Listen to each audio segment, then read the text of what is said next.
everyone, it's Michelle, and today I'm super excited because I'm going to be reviewing the new Anastasia Beverly Hills Norvina Volume 4 palette. This is the first palette in the Norvina line that I have purchased. The first three really didn't pique my interest, and I was annoyed with Anastasia Beverly Hills as a brand anyway at that point for the constant releases, but when I saw this one released on Trendmood, like the pictures, I fell in love.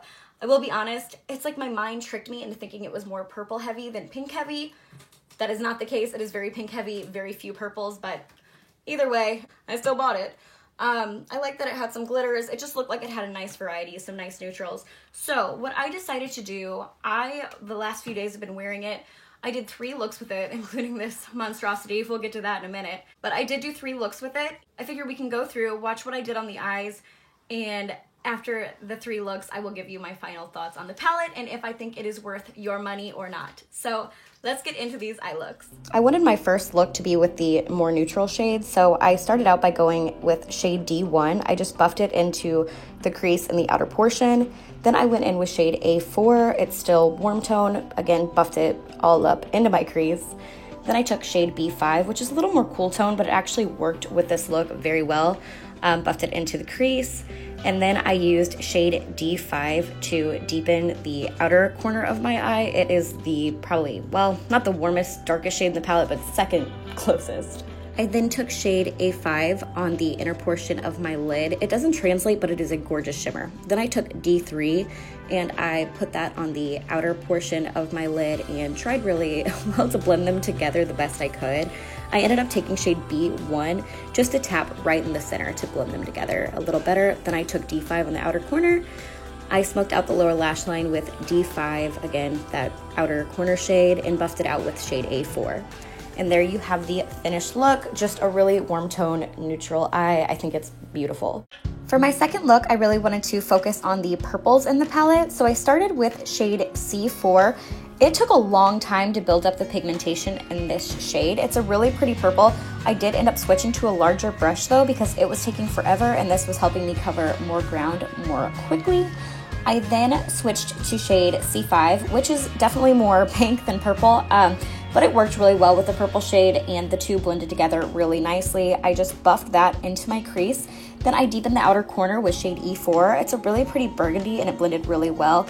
Off camera, I cut my crease, applied some glitter glue, and I went in with shade E3. It's the pink glitter in the palette. Very stunning, very beautiful glitter.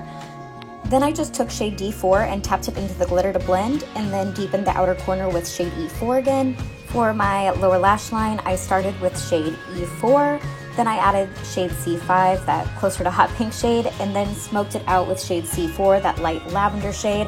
And this is my finished look. I think it turned out really beautiful. It is translating more pink than purple. It was definitely more purple in person, even though I did have to use pink. Either way, I think it was gorgeous and I love the glitter. All right, today I'm feeling pretty pink, so I'm gonna start with the shade E1.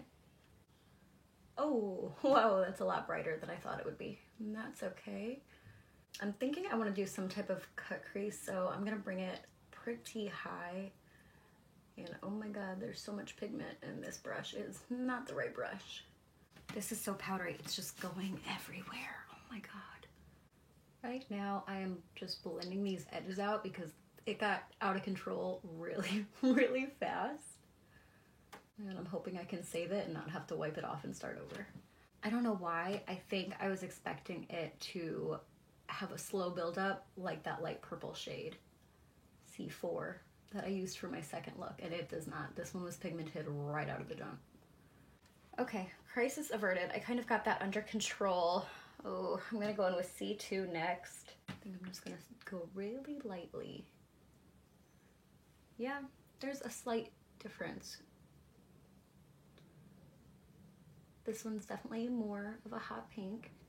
I just realized tomorrow's my birthday, and there's like a 99% chance that my eyes are gonna be stained pink after this, so. Cool. Okay, moving right along, we're gonna go with shade E5. This is like the hottest pink in the palette.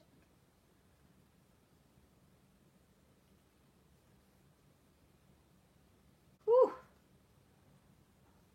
That is pretty damn electric. Woogie, woogie, woogie. All right, I'm going to cut my crease and I'll be right back. All right, this was a hot mess and a disaster. I don't know why I attempt these things with hooded eyes. No matter how many tutorials I watch, this one's just more hooded, it has more folds, and it's droopier. They are never gonna be twins. It is what it is. I am gonna go in with shade A2. It's just such a pretty pinky looking shimmer. That's pretty. It's like a pinky purple. I'm gonna use my finger. Much better payoff than with this brush. I think I'm gonna take C3.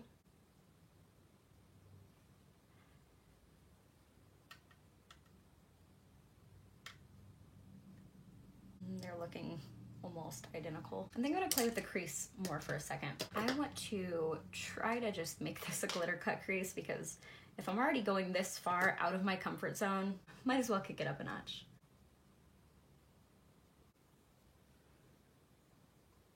Okay, I just did it to this eye.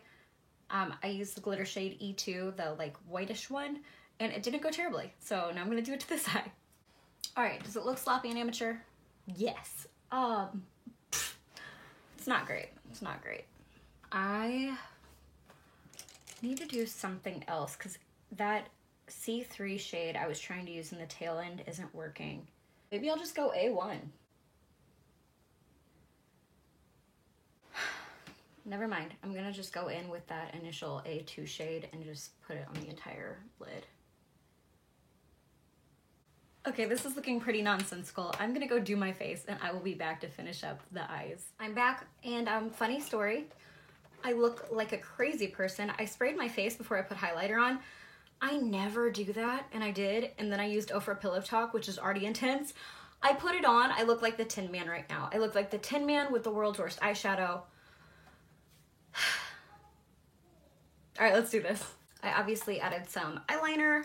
I used the ColourPop, I can't think of the name of it. It's like the hot pink one in the waterline, and then I used a purple one on the lash line. All right, let's take B5, the super, super hot pink shade, put it on the lower lash line. I'm gonna do a little E1, that's the first shade I went in with. Just to see if I can't soften it. Nope, nope. It's still just translating hot pink on me. See, this highlighter is so intense as it is. Like, wha-bam. Wetting it, mistake. Big mistake, huge. Big mistake, big, huge. All right, I'm gonna put on some mascara and then I will be back. All right, here is my finished look in all its glory. Yeah, it's a little crazy and that's okay. Let's get into final thoughts on this palette in general. Out of the 25 shades, I've used 18 of them. Obviously some not in the same capacity as others. I use a lot more in the mattes than I did the shimmers, but still, using the majority of the shades in the palette, I feel like I have a pretty good grasp on if it's good or not or if I'd recommend it. And bottom line, I do recommend it. All of the mattes that I used, which were a lot of them, they blended really beautifully. I had no issues there. The shimmers, some of them are a lot more impressive, a lot more pretty. I swatched a few of them already. For instance, shade in this order, shades D4, A3, and C4 are all right here, and this top one is clearly a shimmer, but it's so lackluster. And then these two I think are supposed to be mattes, but there's still a little bit of like satin. I'd call them a satin, honestly, more than a matte. There's like a little bit of sparkle in there, and I don't know if it's because, I mean, they say purples are the hardest to formulate color-wise in makeup, so maybe they need that to just help it blend a little better. I don't know, but I think it is worth noting. But shimmers like A1, A2, A5, that formula, beautiful. Like, they are so metallic and pretty, like, just gorgeous. The glitter shades, there's fallout, obviously. It's glitter, that's gonna happen. That didn't rub me the wrong way, I'm used to it.